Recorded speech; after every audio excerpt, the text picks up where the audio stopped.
do you think that by towards the end of the month, we could see strikes on Iran? From what I can gather from talking to some sources that have knowledge about things in the U.S.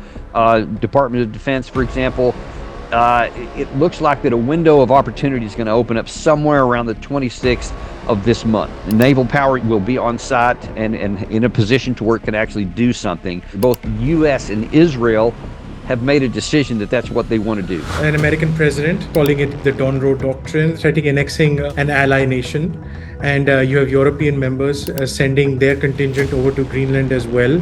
Where do we stand? He said, if we don't take Greenland, Russia or China will take over Greenland. There is no military capacity for either of these countries to do that. Violent possibility of taking over Greenland is just, it's nonsensical. It's laughable. A golden dome, the need for a golden dome, so that the US could place interceptor missiles over there. The Oreshnik missile, based out of northern Russia. I mean, these are hypersonic missiles, I'm guessing with multiple re-entry vehicles. They're very difficult to intercept. Isn't it too obsolete a technology to actually go ahead and place over there? You hit it literally spot on the head. It's not difficult to stop the Oreshnik, it's impossible. Right now, the technology doesn't even exist to get it. I mean, we've seen it demonstrated on 2 occasions, and there wasn't even an attempt to intercept it because the speed of the incoming the warheads so fast that any existing technology doesn't have a prayer to even make an interception, an identification, much less knock it out. It's just not there. There is no technology even on the horizon that's going to allow that to happen. Where do you think India-US relationship stands right now? There's some cognitive problems with the president because his actions make no sense whatsoever. If we have said, as we have in recent decades, that the real pacing threat is China, then the most logical, rational thing you could do was to improve relations with India to the maximum extent. That should be a priority. Our actions right now, especially vis-a-vis India, don't make sense economically, strategically, or national security-wise. Please explain the love that American presidents have of Pakistani generals. No one wants to rethink what we're doing or why we're doing or what we want to accomplish. It's just how it's been since 9/11, so I guess we should keep going because nothing else really makes any sense to me.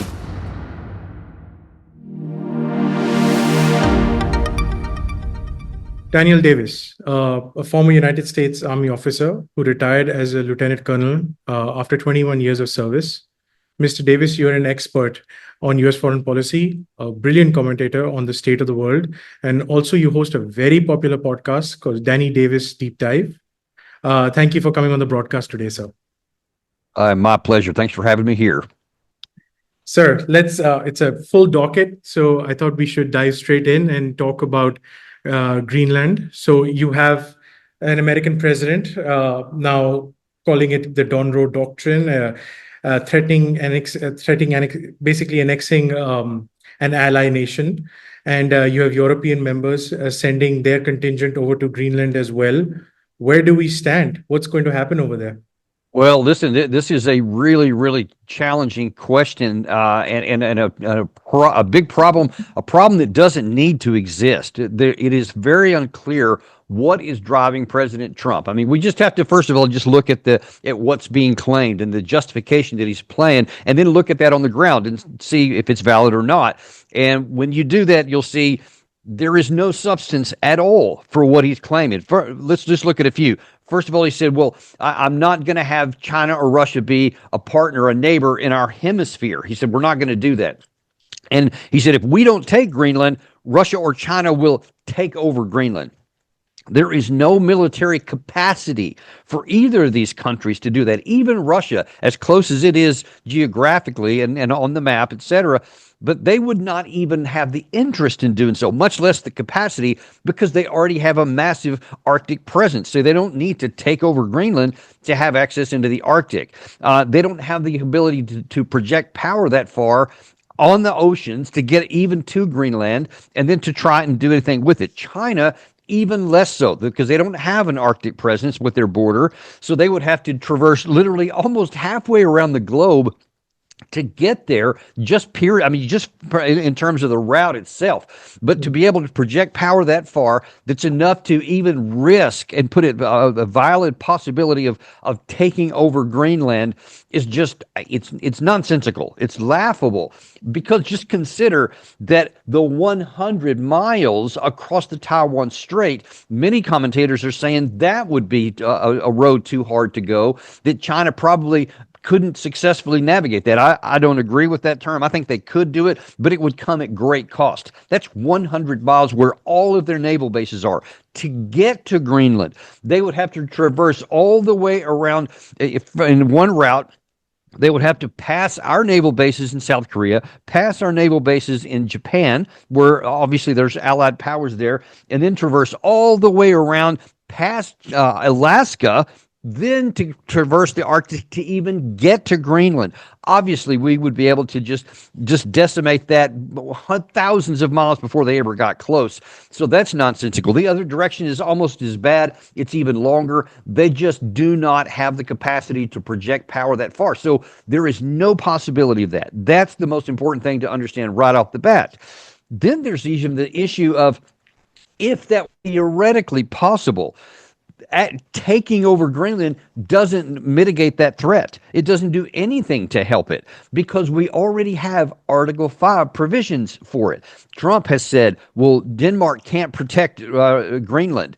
Well, yeah, no kidding, they can't. Just like Lithuania can't defend itself by itself against a Russian invasion. They're a small country, ergo, that's why they have Article 5 agreements, and that's why they were so interested in joining NATO, which is completely understandable, because they realize they can't. Well, those same protections apply to Greenland. Furthermore, there is also provisions, I think it's the 1951 agreement that the U.S. signed, that gives us the ability to expand our military bases in the event that we said, hey, we have to have this because of potential for, this Golden Dome, which Trump has cited, et cetera. There's provisions for that. We can just expand our military base, and there's reasons to think that Greenland and Denmark would both be amenable to that. They have an agreement to do so. Yes. But to suggest that you have to own Greenland in order to do that is ridiculous and just completely contrary to obvious common sense. So any way you want to look at this, I don't see any practical, military, diplomatic, or strategic requirement to take Greenland. I see all downsides for the alliance and for the America itself. I'm going to talk about the military aspect of it, the Golden Dome, and why almost this is an obsolete thing, especially when hypersonic missiles come into play. But I also I want to talk about what moral justification would anyone have after this if something like this were to happen? Say that when Russia says that they need the Donbass and the Crimea, or if China says they want Taiwan as for their own security needs, or if India says they need to launch preemptive strikes across the border in Pakistan-occupied Kashmir on terror camps, you lose the moral high ground, right? When you're trying to annex your allies' country.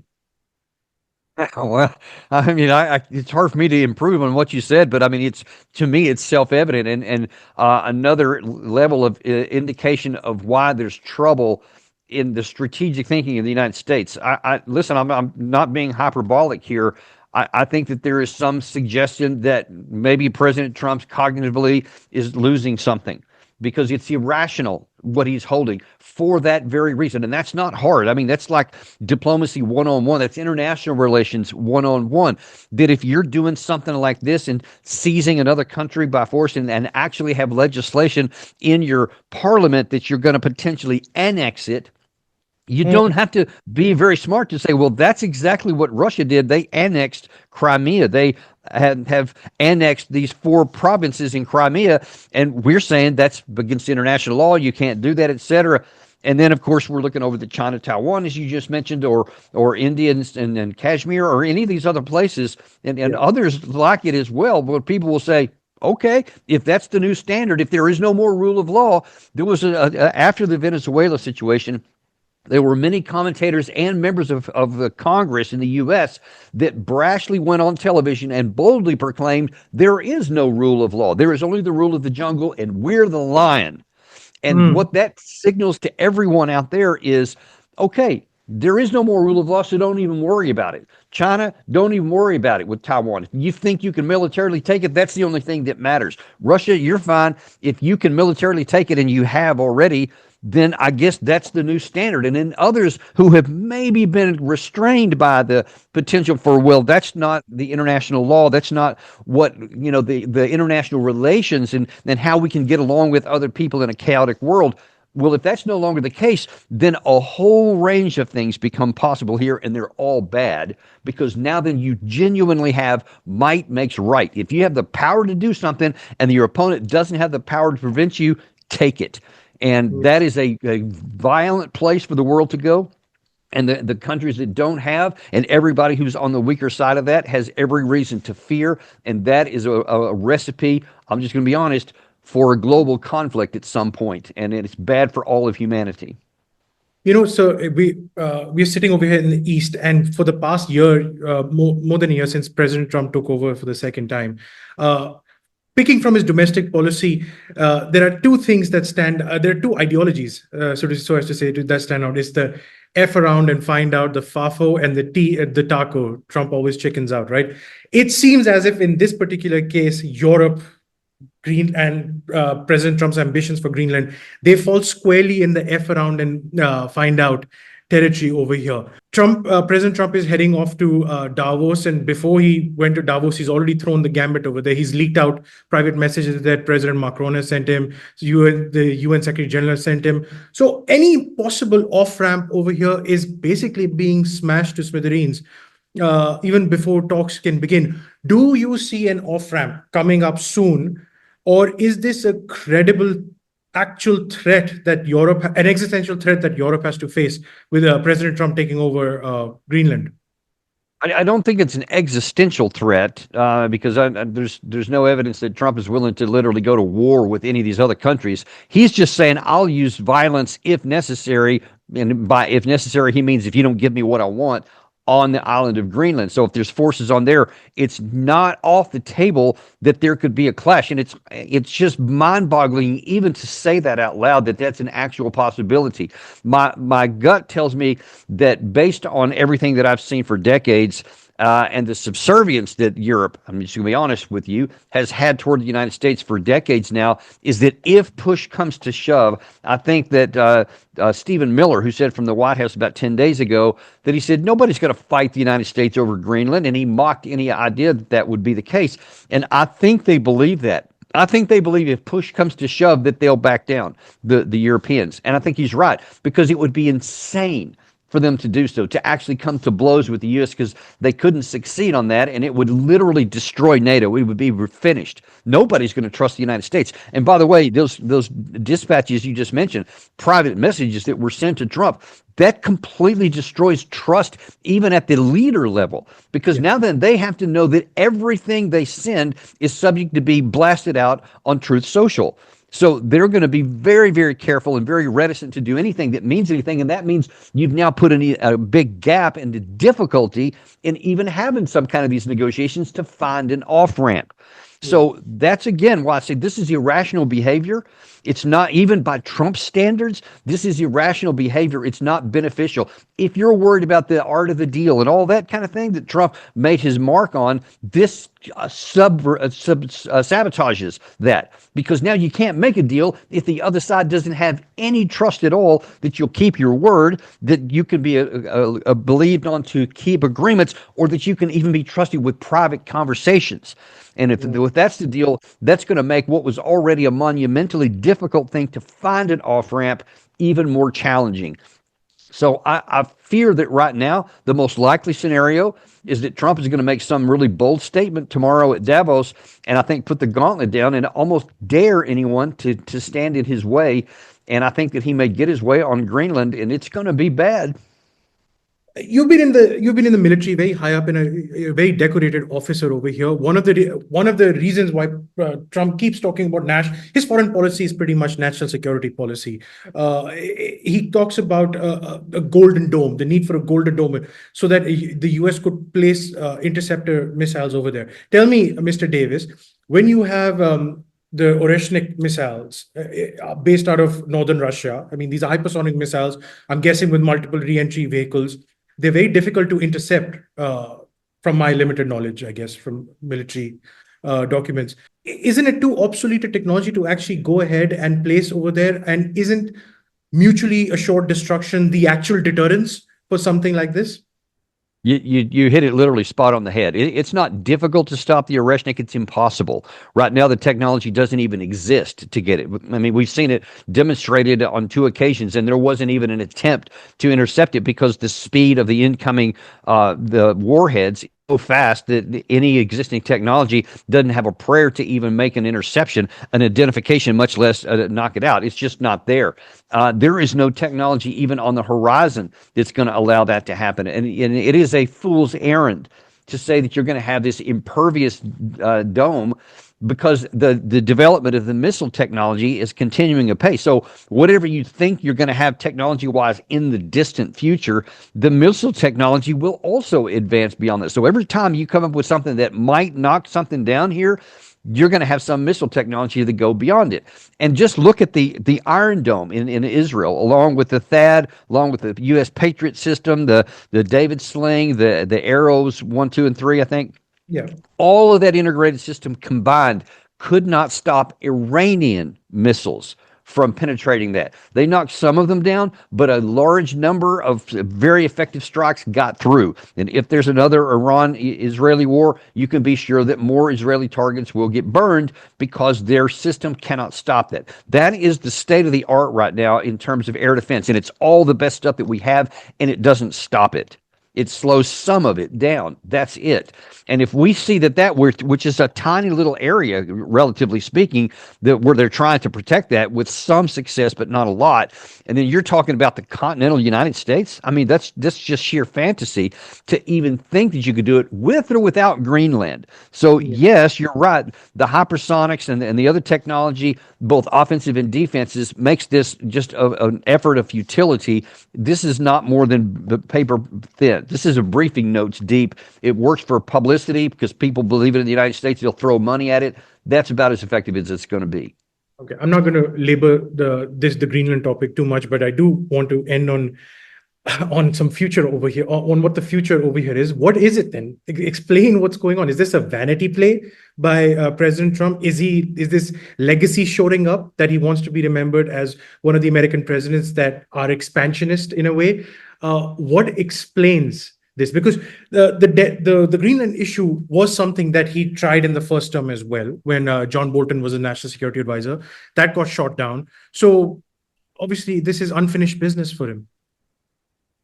Well, look, you just look at some of his supporters, and there was a prominent figure on American television a couple of days ago that came out and said, hey, we've always been a territorial. Oh, it was Senator Cruz. That's who it was. Yeah, it was an act, not just a figure, but Senator Cruz said, we've always been acquiring territory. We've done it with the Louisiana Purchase. We did it with the purchase of Alaska, et cetera. So we always do that. Well, in those cases, it was a willing seller. So that was one thing. But what they're talking about now, ask Venezuela, there's no willing to anything. We just say, we want this, we're going to take it. We want to go to war with Iran, we're going to knock their nuclear weapons out. We may go back in again. Now then, here it is coming with Greenland, and God only knows what may be coming next. And you have this now expanding situation to where I'm talking mentally expansion on President Trump's case, that if I see it and I want it, I will take it. And so far, going back to all this bragging about the law of the jungle, you see it display until someone stops him, until someone puts a cost on it, he will continue to go on. I don't see any effort that he's going to suddenly self-restrain. I'm glad that you brought up Venezuela. I'm going to move ahead with this. So there was a vote in the Congress which the Republicans almost lost, but they pushed through. Can the Europeans hope, if President Trump were to move towards something more aggressive, can the Europeans hope that U.S. Congress would actually vote on like a War Powers Resolution Act or something to stop the president? Do you think they have any hope in the U.S. Congress?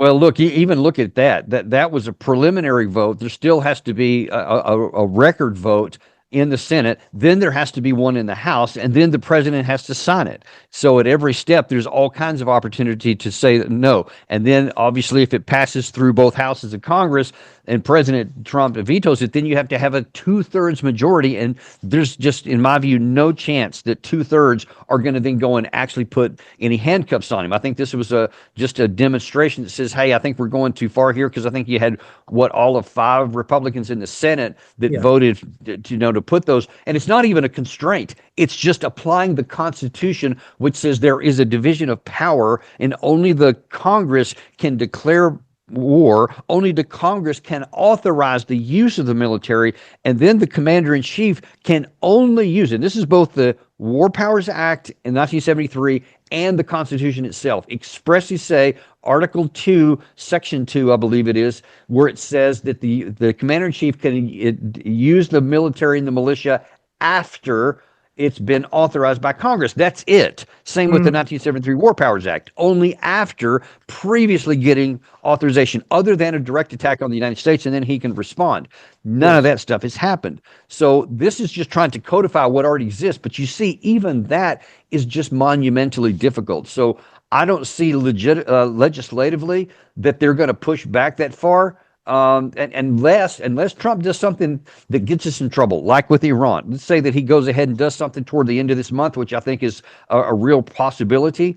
And this time it goes south. And all of a sudden, Iran makes good on its threats. They hit some of our bases in the area where we don't have sufficient air defense. Americans are killed. We come under a larger situation, and now we're faced with the threat of a full-scale war in which we have to just get bogged down. And that is antithetical to what the people who put Trump in office are for. And if he gets something sucked into that without congressional authorization, then you might have some pushback. But you see, that would only come after a lot of people are dead and you're possibly already dropped into one war. So again, we get back to this. Until somebody or something stops Trump, I just don't see him self-restraining. I'm going to delve into a little speculation over here. Is this the much wanted head fake that we heard last year with Iran thing? Because we see the USS, the Greenland, is that a head fake? Because we see the USS Abraham steaming towards the Middle East. We are seeing US fighter jets being repositioned into the Middle East. Do you think that this rhetoric on Greenland is a sort of bluff for the actual hot war that President Trump might intend to unleash on Iran? Well, I mean, based on his actions in the first 12 months in office, I would say I would not put any stock in that. I would certainly not rely on it. I mean, he's already attacked targets in Somalia, in Iraq, in Syria, obviously in Venezuela, in Yemen. I mean, and now maybe going back into Iran again, maybe going to Greenland. It's a gamble to say this is a head fake, because those weren't head fakes. In Nigeria, add that to the list as well. He just sees something gets in his eyes. Yeah, launch some missiles at it, and the defense, all the boats in the Caribbean Sea, some in the Pacific Sea. I mean, it just doesn't make any sense. And to believe that it's a head fake and that he'll not do it is a hope. I hope that he doesn't, but I sure wouldn't put any stock in it. So okay. So, do you think that by towards the end of the month, we could see strikes on Iran, and what would that be like? And what would it be on? Would it be only on the Ayatollah, a decapitation strike, as it were, or would it be a much larger operation over there, where parts of the IRGC, the army, and other elements of Iran's regime are also taken out? From what I can gather from talking to some sources I have with some knowledge, if not contacts into Iran, and others that I have talked to in recent days that have knowledge about things in the U.S. Department of Defense, for example, it looks like that a window of opportunity is going to open up somewhere around the 26th of this month, where the naval power you mentioned will be on site and in a position to where it can actually do something. So I think that's where the danger window opens up. And it sounds to me like both Iran and both U.S. and Israel have made a decision that that's what they want to do. Evidence suggests that's the case. It can always, until bombs start falling, anything can change that. But right now, it looks to me like they're both moving ahead with that. It looks like Israel has calculated that they're willing to suck down some number of missiles coming in from Iran if they have the backing of the U.S. in order to take out the regime or to take out their capacity. And so that would then imply that one of the reasons why reportedly Netanyahu himself is the one that said don't attack on the 14th or 15th of January, because there wasn't enough combat power in the region. So now combat power in the region is coming, implying that there's probably a bigger set. As you mentioned, there probably something with the IRGC, with their air defense, with their missile capability, and potentially probably with the regime itself to try and knock that out. But the regime has definitely said categorically that if you go after the regime, and not just some of the IRGC targets, but if you go after the regime, then it's full-scale war and they'll hold nothing back. And of course, now then you have the specter of maybe the Strait of Hormuz being shut down, of the place being mined, of them literally saying nothing is off limits now. We'll kill a bunch of Americans in the region. The head of the IRGC said, look, we want good relations with Saudi Arabia, the Emirates, etc., but no American base will be safe if this comes to pass. And it won't be like the last time where it was a diplomatic and basically a nice, a polite, as I heard one commentator put it, attack that they had into Qatar where it was intended to be shot down. These won't be. They won't be signaled. No one will know they're coming, and there'll be the stuff that you can't knock down. That could happen. You could just explode the whole region there if that happens. What happens the day after that? You remove the Ayatollah. You remove the people who bring about some semblance, I guess, of order in Iran over there. Brutalized word. I'm not holding a candle towards the brutal repression of the protesters over there. But what happens the day after? Well, that's my biggest worry at all. And the biggest red flag I've seen to date where anyone has even addressed that was Lindsey Graham in a press conference or a press gaggle last Friday, I believe it was. And he actually said out loud, emphatically, that this is like a Berlin Wall falling kind of moment. Once we take the regime out, all kinds of good things become possible, and we can usher in a whole era of freedom and peace, etc., in the Middle East. And I just, like you, did not just say that out loud. That's almost exactly what Donald Rumsfeld said about Iraq in 2003, that this is going to usher in an area of peace and democracy comes to the Middle East. And we all know how that worked out. We all know how it worked out when we took out Muammar Gaddafi out of Libya. That didn't bring peace. Or now taking out the leader of Syria and put in al-Shabaab. That hasn't brought in peace. There's still all kinds of chaos, violence going on in the area. That's far from being settled at all. Everywhere you do, you have violence and chaos that follows. And the idea that there's any kind of peace, I mean, if anyone's thinking, oh, they'll put in the former son, the Shah son, Reza, I mean, that's nonsense. I mean, that would almost guarantee a civil war. And who knows, somebody in Israel may want that. But it's not going to bring any chaos. And Lindsey Graham is either dead wrong or he's just saying that to get the authorization to go in there. He doesn't care if there's chaos. I don't know which it is, but I can tell you it won't be easy, painless, or peaceful afterwards. Mr. Davis, you talked about the Strait of Hormuz shutting down and oil prices spiking up. I'm pretty sure that and we read reports about this as well, the countries around Iran wouldn't want a destabilized Iran. Saudi Arabia has its problems with Iran, but doesn't want an Iran which is completely destabilized. Don't these countries have outsized lobbying power with the Trump administration? Can they not veto a strike like this or stop Israel's influence on President Trump as well? There was media reports that it was both Netanyahu and the Arab regimes as one said don't do this. Now Netanyahu apparently says don't do it yet, but these guys says don't do it. And this is people who definitely have no love for the Islamic regime and that form of government, but they prioritize stability in the region above that because they know that they are contained, that they know the balance of power throughout the Middle East has an equilibrium, and they're fine with it. And you'll have, little skirmishes around the edge, etc., but they can live with that. That's fine because that represents stability. Anything that's not going to upend things, and especially if you're talking about something like shutting down the strait, I mean, that could negatively affect financially all of them, or to one degree or another. Nobody wants that over there. So they are doing their best to try and intimidate, or not intimidate, but influence President Trump. But here's the problem. They may have lots of money and they have a significant influence. I mean, look at Qatar. They've got a lot of influence in the United States. But no one holds a candle to what the Israeli side does because of the Israeli lobby in the United States, which has its tentacles throughout the entire Congress, throughout the mediascape, et cetera. Nobody else can match that. So you have all these congressmen. Lindsey Graham is at the top of that list, who have been supported with hundreds of thousands of dollars, probably millions over his career. And he is an absolute, just emphatic lunatic supporter of anything that Israel says just because they say it. American national interests don't seem to influence him. Theirs does. And once you get kind of your mind that, oh, well, that is American national interest. What's good for Israel is good for America. And you conflate the two. And believe me, they are definitely not synonymous. There are some areas of areas where it's common benefit, but those areas are shrinking and getting fewer and far between. And American national interests are diverging from Israel, but so far the actions aren't diverging, and that is a problem because that could blow back and hurt the United States and definitely lead to problems in the Middle East.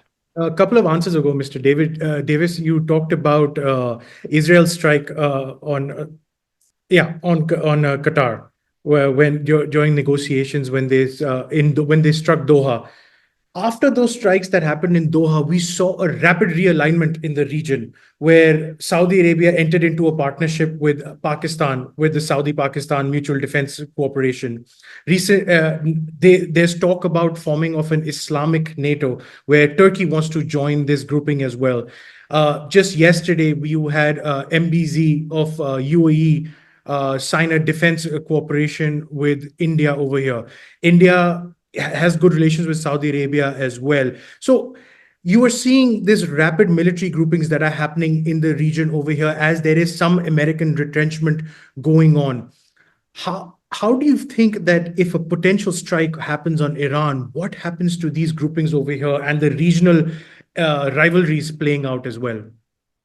And look, you can just add Saudi Arabia and Iran into that mix because there have been a lot of meaningful attempts at rapprochement between those two because they also do want stability and they have a history of antagonism between the two. That's something we should have been facilitating and fostering. If we actually wanted peace in the region, that's something we would have gotten behind and facilitated. But instead, we seem to kind of be keeping it at a distance or just ignoring it outright, because it appears that policy-wise, the United States, whether that's Congress or the White House, seems to say whatever Benjamin Netanyahu wants is what we're going to do.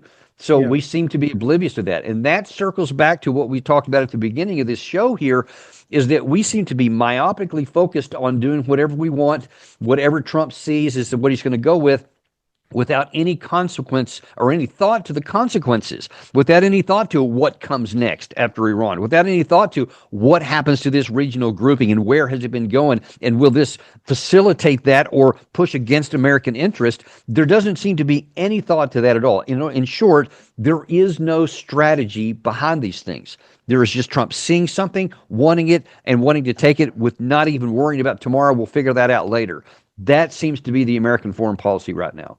Mr. Davis, I'm going to move further east towards our side of the neighborhood. And I want to talk about a foreign policy partnership of President Trump, which is not unique to President Trump only. It's unique to most American presidents. And that is a U.S. partnership with Pakistan. Now, you've had combat duty in Afghanistan. You're very aware of how the Pakistan's ISI works in the region. Please explain the love that American presidents have of Pakistani generals and the continuing arming of Pakistani military generals and giving them the latest hardware, but turning a blind eye when it comes to cross-border terrorism that Pakistan foments against India. I think that, I mean, you have to go back to the post 9/11 world where George Bush went in with Musharraf, I think it was, and said, hey, listen, we need help. The Taliban's there, Al-Qaeda's in the region. We need help with that. and that kind of started the so-called love affair, I guess. And you mentioned my experience in the region. I'll just tell you, I had 2 combat deployments in Afghanistan, and a lot of us were just pulling our hair out. You mentioned the ISI. Some of our generals said things out loud publicly about how the obvious that they were facilitating the Taliban, and without the ISI, the Taliban could never have resurged and come back in. And yet, at the policy level, at the national level, we just continued on like that didn't exist.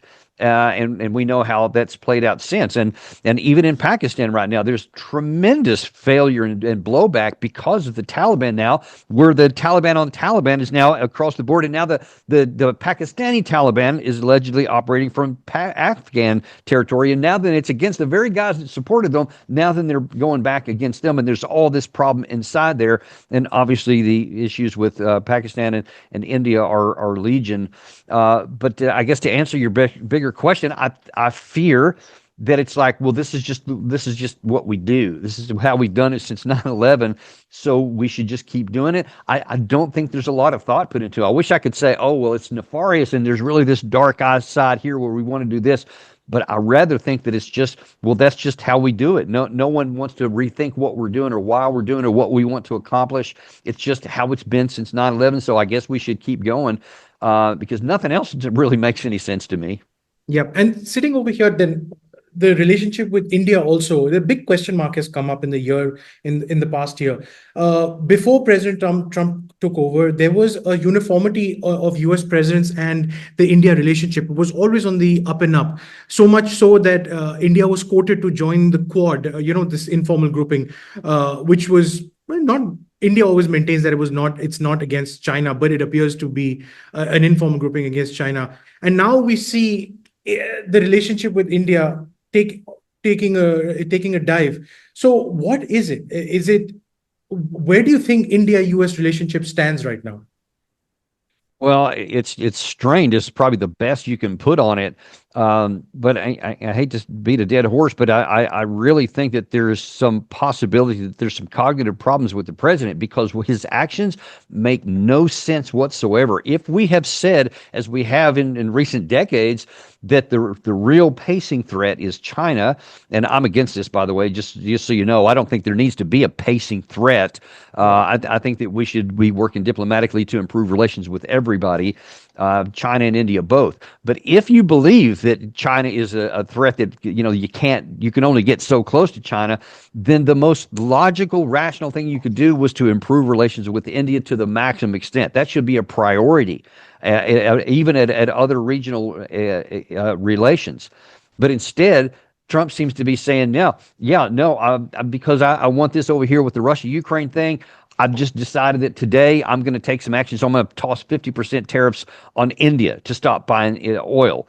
And other kinds of just the tariff war that he has against really everyone, which is so short-sighted because it causes problems with that and gives India reason not to want to come over and to work with us. Actually, in my view, it pushes India even more likely to say, okay, even if I have to hold my nose, is there more common ground I can find with India? Because on the day that you cause people, whether it's India, Russia, people in Europe, etc., even friendly countries to think, you know what? India or China or maybe Russia, that has more possibility of stability and future good relations for our country instead of aligning with the United States, then you're just going to see a continued move. And I don't have to talk much about the stability of the dollar since Bretton Woods has been on the perception of the stability of the United States, where it's beneficial to have friendly relations with the U.S., to do economic relations, etc. But when you other nations start to conclude that our future doesn't lie here, we're going to look elsewhere, then the dollar starts to wobble and that stability begins to shrink. And then all of a sudden, all the economic factors that go along with that have ripple effects across the entire global community. And you could have a really painful realignment that could land who knows where. But if you change what's been working for the most of the world, since Bretton Woods and certainly since the end of the Cold War, it's a problem for everybody. And I'm just going to be honest, our actions right now, especially vis-a-vis India, don't make sense economically, strategically, or national security-wise.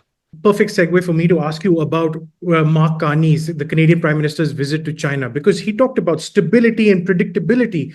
The irony over here is that the American president is trying to secure Greenland over here, but you have the Canadian Prime Minister making a hard pivot towards China because he expects stability over there.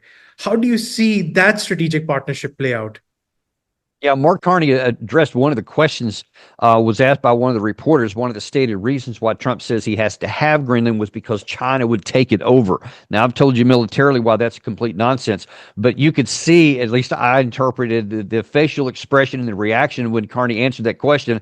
He kind of said, yeah, I talked to him about that. There's no issue at all. So he's not worried about that. And look, if anybody's going to be worried about that, it's going to be Canada, because they obviously are up in the Arctic themselves and they're right next to Greenland, et cetera. And if he's not worried about it, then why in the world would the United States be worried about it too? But he knows, I have no doubts that Carney realizes the military reality I talked about and knows it's nonsensical. So why is he going to cut off his nose to spite his face and not do business with China when China has not invaded any country? They have not attacked anybody. The only threat they make is against the Taiwan there, and even these others decades long issues of sovereignty on some of these islands with the Philippines, et cetera. Those are friction points, but China's not threatening to take over any country. They're not threatening to take over, attack any country, et cetera. We are literally all over the place. Basically denuded, Venezuela in our hemisphere. We declared nobody can do business in our hemisphere. We talked over here about now taking an allied country. I mean, this is a threat that people say this guy is either off his rocker or he's just doing it intentionally, and he's a danger to our way of life. And if you want to, don't pin yourself to something you think is going down. You want to pin yourself to something you think is going to provide stability. And unfortunately, China is showing, for all of their rhetoric and all the things that they do that are problematic for the Western world and for India as well, it's like, man, is that the least of the two evils? Is that, something that we can tolerate? And over here, it's uncertainty. And uncertainty causes people to be afraid. And when they're afraid, they go to where they think there's going to be stability. And that could lead in directions that's not good for the Western world.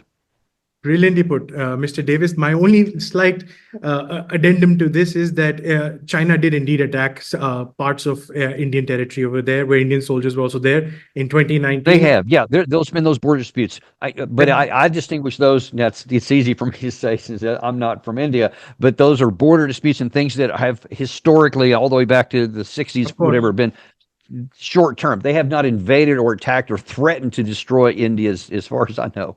Yeah, but this is what you just said. If you want to bulwark against the Chinese, it was the Indian army, probably the only army since the China-Vietnam skirmish in the mid 70s that actually drew blood of PLA soldiers. I mean, who actually fought hand to hand, right? And this is the situation we're in right now. Yeah, and believe me, if I were Indian and I had that existential threat of a nuclear power on my border, yeah, I'd be a lot more worried about it myself. But in terms of geopolitical stuff, that to me says, look, that's the fact that's even in the discussion that whose Indian and Chinese blood has been spilled periodically over the times, even relatively recently, and that they're even thinking about keeping the U.S. at a distance. That also, it shows how our actions have such negative consequences, because it should be the most natural thing in the world for India and the United States to become closer aligned, whether that's economically, militarily, or any other way. And we seem to be not doing that. So it's a puzzle. I want to end this conversation by picking your brain on the kind of media that President Trump consumes, because he is a consummate TV producer in a way. Sometimes the way everything is for TV. There's a show over there.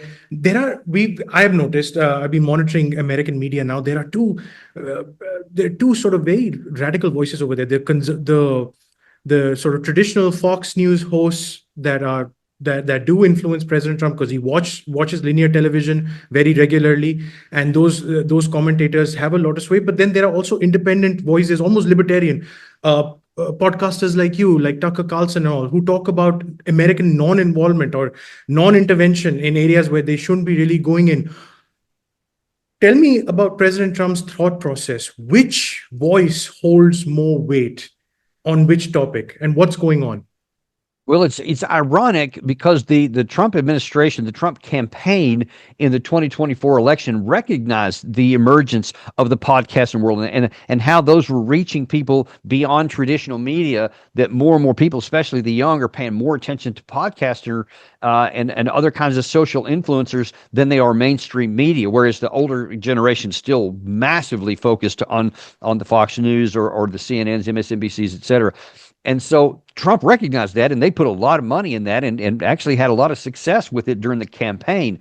Now then, though, he seems to have reverted back to his generation and just living on Fox News in particular, maybe some on Newsmax as well, but primarily on Fox, and just listens to everything they say. And I've just been amazed at some of the things that are on there. And you have this mutually reinforcing dynamic, is that when Fox sees that that's working, then they just double down on it and say even more, because they want to keep Trump happy on their side, to keep coming back to Fox and giving them exclusive content, et cetera. So that just kind of feeds on itself. Meanwhile, you have shows like mine, you have Tucker Carlson, you have a number of other. Joe Rogan obviously is the biggest of all. They're charting their own independent path, and people are listening to that because we're willing to say, this doesn't make any sense. I'm not just going to support it because the president says he does, like, the mainstream media, and just falls all over it because I mean, I guess they benefit financially from that. If the president's paying attention, then people are paying attention, and then their ad revenue raises. I guess it's just a business. But more and more people are starting to say, that's just not working for me, because they see with their own eyes that a lot of this stuff doesn't make any sense and it's illogical. So you're seeing a shift has happened, and this is going to accelerate that shift, in my view, because especially if something goes south here, and some of the things I've been warning about, even on this show, actually manifest, and we pay a price with something with Europe, we pay a price with Iran, we eventually pay a price even with Venezuela. That situation is far from resolved. And if people start seeing that happen, they're going to have even less confidence in the mainstream media, who's been applauding this the whole time, and they're going to listen even more over here. But right now, the specific question you asked, Trump is unquestionably on the mainstream media is what he's listening to. Mr. Davis, thank you for your time and giving us all the insight that is necessary for keeping people informed, keeping this region informed as well. Thank you so much for all that you do. Appreciate it. Thank you for having me on. I value it. Thank you.